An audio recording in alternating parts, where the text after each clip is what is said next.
बिस्मिल्लाहिर्रहमानिर्रहीम। अस्सलाम वालेकुम व्यूअर्स, कैसे हैं आप? अल्लाह ताला आपको खुश रखे, आबाद रखे, आमीन। आज जी हम बना रहे हैं लोबिया, हरा लोबिया और आलू की खिचड़ी। बहुत ही मज़े की ये बन के तैयार होती है। चलिए इसको बनाना शुरू करते हैं। रेसिपी पसंद आए लाइक कर दीजिएगा। पतीली में 2 चम्मच हमने घी डाल दिया। अब इसमें डाल देते हैं छोटी प्याज। जैसे प्याज गोल्डन होना शुरू हुआ है तो हम इसमें डाल देंगे 2 चम्मच अदरक और लहसुन।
एक कप लोबिया के दाने, हरा वाला लोबिया। 1 से 2 मिनट हम फ्राई कर लेंगे इसको। 3 छोटे साइज़ के आलू थे जिनको मैंने काट लिया।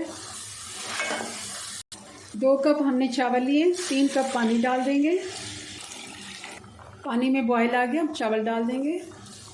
2 कप चावल हैं जिनको मैंने 15 मिनट के लिए भिगो दिया था। हाफ़ टी स्पून गरम मसाला डाल देंगे। हरी मिर्चें डाल देंगे। थोड़ा सा धनिया डाल देंगे।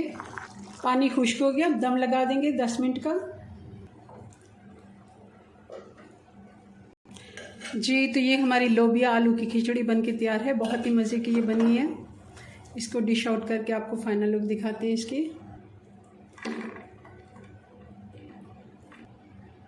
जी तो ये हमारी लोबिया आलू की खिचड़ी बन के तैयार है। आप इसको सलाद या फिर रायते के साथ सर्व करें, बहुत ही अच्छी बनती है। बहुत अच्छा लगता है दोपहर को हल्का फुल्का कुछ खाना। चलें जी, अपनी दुआ में याद रखें। मिलते हैं नेक्स्ट वीडियो में नई रेसिपी के साथ। तब तक के लिए अल्लाह हाफिज़।